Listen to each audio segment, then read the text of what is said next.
一位年轻的女性在租住的公寓内无故失踪，警方在介入后发现了一个十分奇怪的案发现场。通过走访和调查，警方认为她一定遇到了危险。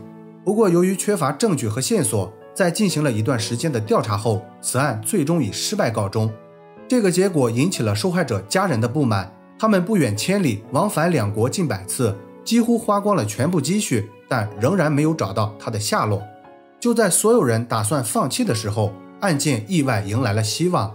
几年后发生的一桩凶案让警方找到了相关联的地方，通过调查这名凶手，警方终于揭开了失踪的真相。那么究竟发生了什么？接下来让我们走进这起案件。大家好，我是大熊。今天分享的案例发生在美国新泽西州切里希尔，它位于新泽西州西部，距离费城16公里，人口约为7万人，是卡姆登县下属的一座城市。主人公迪迪·罗森塔尔出生于1958年11月4日，案发时32岁。迪迪来自加拿大，是一名备受推崇的自闭症老师。从业这些年来，他一直与一些有智力和行为挑战的孩子们在一起，这份工作让他获得了很大的成就感。1990年，迪迪为了发展自己的事业，只身前往了美国新泽西州。他在当地一所名为艾尔文的护理机构找到了工作。通过一段时间的学习和考试，迪迪顺利上岗，成为了一名培训老师。为了上班方便，他在单位附近找了一间公寓安顿了下来。此时的他已经做好了长期在这里发展的打算。在接下来的日子，他很快适应了这个陌生的环境，外向友好的性格也让他交到了朋友。可是谁也没有想到，一切在向着好的方向发展的同时，意外也在悄悄到来。1991年2月27日，这是一个晴朗的周三早上，当迪迪仍然没有按时出现在工作岗位时，他的同事开始担心他的安全。因为迪迪已经3天没有来上班了，他没有和任何人打招呼，电话也一直无人接听。出于这个原因，同事与他加拿大的家人通了电话，在确定没有人知道他的下落后，同事果断拨打了报警电话。接到报警后，警方很快来到了迪迪的住所。这是一座7层公寓，他就住在顶楼的其中一个房间。当警方按照门牌号来到他的房间后，他们马上发现了一些反常的现象。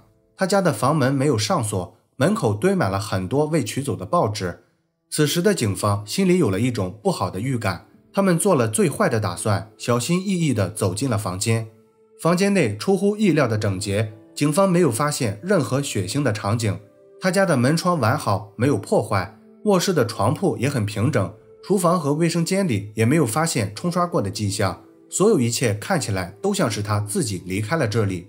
不过这个结论很快就被推翻，原因是仔细检查后，他们又有了其他发现。迪迪的行李箱是空的，他的衣物还挂在衣橱里，行程表上写满了各种需要完成的事情，唯独找不到近期外出的计划。而最值得怀疑的是，车钥匙和钱包都没有被拿走，这是任何一个准备出门的人不可能不带的2样东西。为了搞清楚迪迪到底去了哪里，警方必须要建立他最后出现的时间范围。根据在他钱包内发现的取款凭证证实，迪迪最后一次有记录的出现是在周五下午4点46分。当时他去了取款机查询了卡内余额，并取走了80美元现金。除此之外，警方就没有了其他线索。由于在他的行程计划表上没有发现外出的打算，所以警方把排查重点放在了他所在的公寓大楼内。他们首先对大楼内的住户进行了走访，其中一位住在他家楼下的邻居给警方提供了重要线索。根据这位邻居的描述，周五凌晨3点45分，他在熟睡中被一阵奇怪的声音吵醒。他先听到了阳台推拉门开关的声音，然后隐约中又听到了一阵尖叫声。这个声音在发出后没多久，天花板上又传来了砰的一声，这个声音听起来好像是有什么重物掉在了地上。这位邻居的描述给警方提供了另一种可能，迪迪可能是在周五凌晨时分遭遇了绑架，或者已经遇害。为了找到支持这一理论的线索，警方再次返回了他的公寓进行勘查。这次他们对房间内各个角落进行了仔细的检查，但是依然没能找到任何能证明他遭遇袭击的证据。虽然没有证据支持，但是这一系列反常的行为还是让警方相信迪迪一定是遇到了危险。为了更好地了解他的个人生活，警方对他的同事以及朋友进行了走访。同事和朋友们也对迪迪的离奇失踪感到莫名其妙，他们都想不出谁有可能会伤害他。不过其中一位朋友给警方讲述了迪迪的一个小秘密。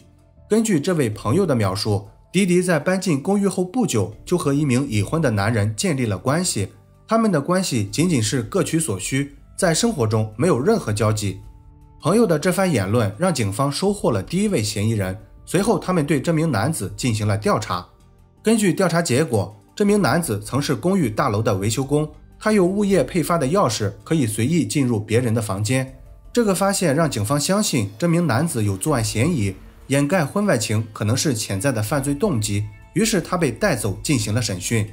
面对警方的询问，这名男子表现得有些不知所措，他承认自己确实和迪迪建立了不正常的关系，但是这段关系仅仅在需要对方时才会发生，平时他们在生活中基本没有交集。他坚称自己绝对不会做出任何伤害迪迪的事情。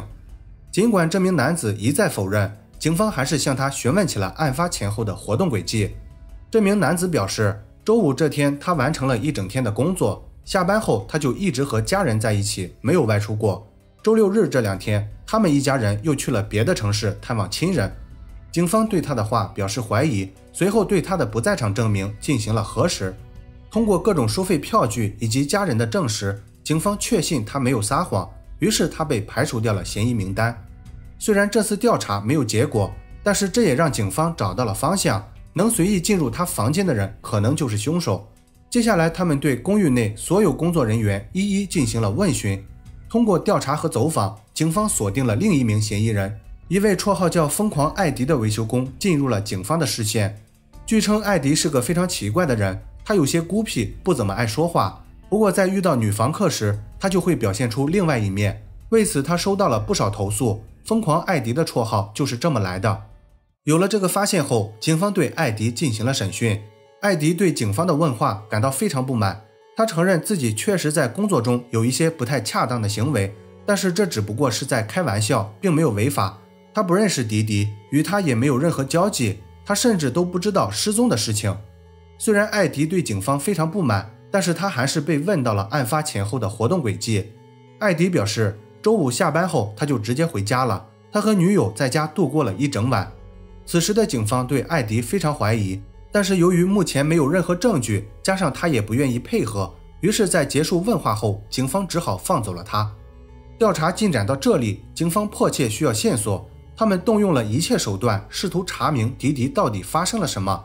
警方查询了他名下所有的银行账户，但是都没有发现在案发后有过消费记录，并且在公共出行记录上也没有查询到他的订票信息，这也就排除了迪迪离开这座城市的可能。接下来警方又派出了搜救犬对整座公寓以及附近进行了地毯式搜索，可是经过一段时间的排查后，他们依然没能找到迪迪的下落。由于案件进展接连碰壁，加上当时的警方也确实没有线索，于是这起案件陷入了搁置。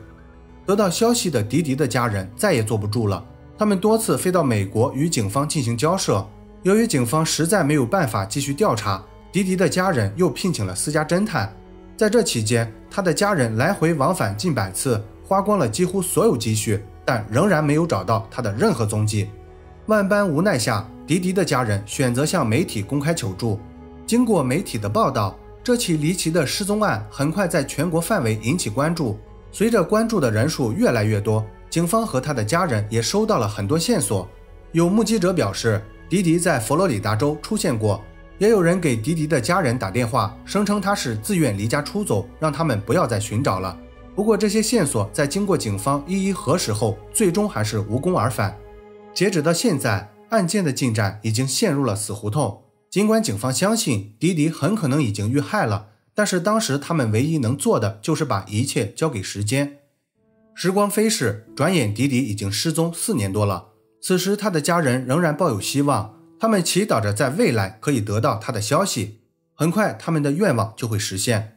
1995年10月6日，这是一个平常的周五早上，对于 Jennifer 来说，这是一个充满希望的一天。因为她的母亲丽贝卡终于下定决心要与男友艾迪结束这段关系，詹妮弗为母亲的决定感到高兴。在上一段关系中，这对母女整天生活在恐惧中，稍有不注意，他们就会遭到艾迪的虐待。这次他们终于可以解脱了。下午放学后，詹妮弗早早来到学校外，等候母亲接她回家。可是当汽车停稳后，詹妮弗发现母亲的男友艾迪也坐在车里，这让她感到非常气愤。她认为母亲欺骗了她。艾迪也看出了詹妮弗有些不太高兴，他解释道说，他们决定今晚吃最后一顿晚餐，来给这段关系做一个了结，之后他们会回归各自的生活，互不打扰。詹妮弗在艾迪的劝说下也只好答应了。随后他们一行人开车来到了艾迪的家。到家后，艾迪说他临时有事需要外出一趟，之后他开走了丽贝卡的汽车。此时的母女两人没有了汽车，也只能在家耐心等待。可是几个小时过去了，艾迪始终没有出现。这时的詹妮弗再也忍不住了，她与母亲发生了争执。丽贝卡自知理亏，她安抚詹妮弗说，艾迪回家后他们马上离开。得到母亲的承诺后，詹妮弗也只好答应了。由于她在学校刚刚参加完运动会，已经非常疲惫了，于是她来到房间准备小睡一会儿。几个小时过去了，时间来到了晚上10点左右。詹妮弗在睡梦中被一阵猛烈的撞击声吵醒，当时她吓坏了，急忙跑到门外查看情况。来到客厅后，她发现了可怕的一幕，母亲正在遭到艾迪的袭击。出于本能，詹妮弗大喊快停下，可是这声怒吼并没有起到任何作用，反而让她陷入了危险中。艾迪一把抓住詹妮弗，把她拖进了房间，随后她遭到了艾迪的侵犯。艾迪在得到满足后，他对詹妮弗提出了一个要求，他表示自己不想在监狱度过后半生，所以请求詹妮弗结束她的生命。对于这种荒唐的要求，詹妮弗肯定是不会答应的，但是为了保证自己的安全，他站在艾迪的角度帮他出了一个主意。詹妮弗对艾迪说道，现在最好的选择就是报警，如果被警方盘问，可以说自己在不清醒的状态下实施了犯罪，有自首情节加上不是蓄意犯罪，或许会得到执法部门从轻发落。詹妮弗的话让艾迪动摇了，在经过一段时间的考虑后，艾迪终于接受了这个建议。打完电话后，艾迪要求詹妮弗穿好衣服，一起去门口等待警察的到来。几分钟后，警方就赶到了现场。经检查，丽贝卡由于受伤严重，已经没有了生命体征。随后警方将两人带回了警局。在确定自己安全后，詹妮弗对警方讲述了整个案发的经过。由于事实清楚，证据确凿，艾迪很快被警方抓捕。案件的细节在被公开后，丽贝卡事件轰动了整个新泽西州，当时的人们都在议论着这起令人感到发指的惨案。其中切里希尔的警方也注意到了这起案件，引起他们注意的不只是毫无人性的犯罪经过，更重要的是他们要核实这名叫艾迪的罪犯与之前在失踪案中那名绰号叫疯狂艾迪的嫌疑人是不是同一个人。带着这些疑问，警方对艾迪进行了调查。经过调查后确定，艾迪就是当年那名维修工。这个发现让警方非常兴奋，因为艾迪一直没有被排除嫌疑，但是苦于没有证据，警方也拿他没有办法。现在这个来之不易的机会，他们一定要抓住。当务之急，警方需要尽快对艾迪进行审讯，因为人在刚被关进监狱的时候是最脆弱的，他可能会透露自己内心的想法。于是警方马上来到了监狱，对艾迪进行了审讯。审讯刚开始，警方并没有着急询问迪迪失踪的事情，他们首先对艾迪的遭遇感到惋惜。接下来他们谈论了艾迪和丽贝卡之间的感情经历，这段谈话也让警方与艾迪拉近了距离。在所有人都唾弃艾迪的时候，突如其来的关心让他敞开了心扉。警方看进展的差不多了，随后他们话锋一转，提到了迪迪失踪的事情。艾迪非常坦率地承认了这一切。根据艾迪的说法，案发那晚他参加了一场聚会，当时他喝了大量的酒，而且还吸食了违禁物品。凌晨1点左右，他回到了公寓。由于在聚会上吸食了违禁物品，这导致他有些兴奋。经过几个小时的辗转反侧，他始终无法入睡，于是他决定出去转转。走出房间后，他就开始在走廊里瞎逛。这时他突然想起了住在顶楼的女房客迪迪。迪迪和他同事的关系比较亲近，两人之间的事情他也略有耳闻，于是他便产生了一些想法。他用钥匙打开了通往顶楼的大门，随后又在顶楼跳到了迪迪房间的阳台上。通过阳台没有上锁的推拉门，他顺利进入到了房间。就在他准备靠近时，迪迪突然被惊醒，然后开始大喊大叫。由于担心尖叫声会引起周围邻居的注意，于是他跳到床上拼命阻止迪迪呼喊。两人在搏斗过程中，迪迪不小心从床上掉落，重重摔在了地上。眼看事态已经失控，他为了避免身份遭到暴露，对迪迪进行了残害。作案结束后，他没有直接离开，而是在他家寻找可以偷走的东西。经过一阵翻找，最终在迪迪的钱包里发现了80美元现金。由于当时天快亮了，他怕引起人们的注意，于是他拿着这些钱离开了这里。2天后，他找准时机再次来到了迪迪的房间。这次他做好了准备，推来了设备维修车。在对房间彻底整理后，他用设备维修车把迪迪运出了公寓大楼。随后他开车把迪迪丢弃到了30公里外的一处河里。艾迪的说法让警方非常满意，因为这些细节只有凶手才知道。虽然艾迪已经认罪，但是警方仍然还有很多工作需要完成。根据新泽西州的法律规定，不能仅凭嫌疑人的口供定罪，他们必须要准备充足的物证才能走到审判环节。出于这个原因，警方需要找到迪迪的遗体。在这种情况下，警方与艾迪达成了协议，同意以过失杀人罪交换迪迪遗体的下落。后续警方根据艾迪提供的地点进行了检查，但是经过一段时间的搜寻后，他们并没有找到迪迪的遗体。警方推测他应该是被河流冲走了，这就意味着想要找到他几乎是一件不可能的事情。于是警方决定从其他方面着手。由于案发现场没有任何线索，警方只能在现有的材料里寻找蛛丝马迹。在反复听取了审讯录音后，警方终于找到了与案件相匹配的物证，那就是在迪迪钱包里发现的那张取款凭证。在审讯时，艾迪说过他在作案后拿走了80美元现金，这种有整有零的金额恰好证明了艾迪就是凶手。2001年9月，迪迪遇害的近10年后，案件终于进入了审判流程。由于艾迪提供的线索没能帮助警方找到迪迪，所以之前达成的认罪协议无效，艾迪以谋杀罪被提起指控。在法庭上，艾迪也做了最后的挣扎，他推翻了先前的说法，声称自己与迪迪失踪没有任何关系。艾迪的辩护律师团队也拿出了多年来数十次有关目击报告作为证据来证明迪迪只是失踪了。这起案件在经过3周的审判后，陪审团最终做出了裁决。时年40岁的艾迪因犯有谋杀罪被判处死刑。艾迪对这个判定结果表示不服，他提起了上诉。2004年，新泽西州最高法院驳回了这个判定结果。1年后，艾迪改判30到60年有期徒刑。加上丽贝卡的案子，艾迪一共需要服刑到2080年才有获得假释的资格。不过这天恐怕他是等不到了。好了，本期案件分享到这里也就结束了。如果你喜欢我的节目，请帮我点赞加关注，非常感谢大家的支持。我是大熊，下期见。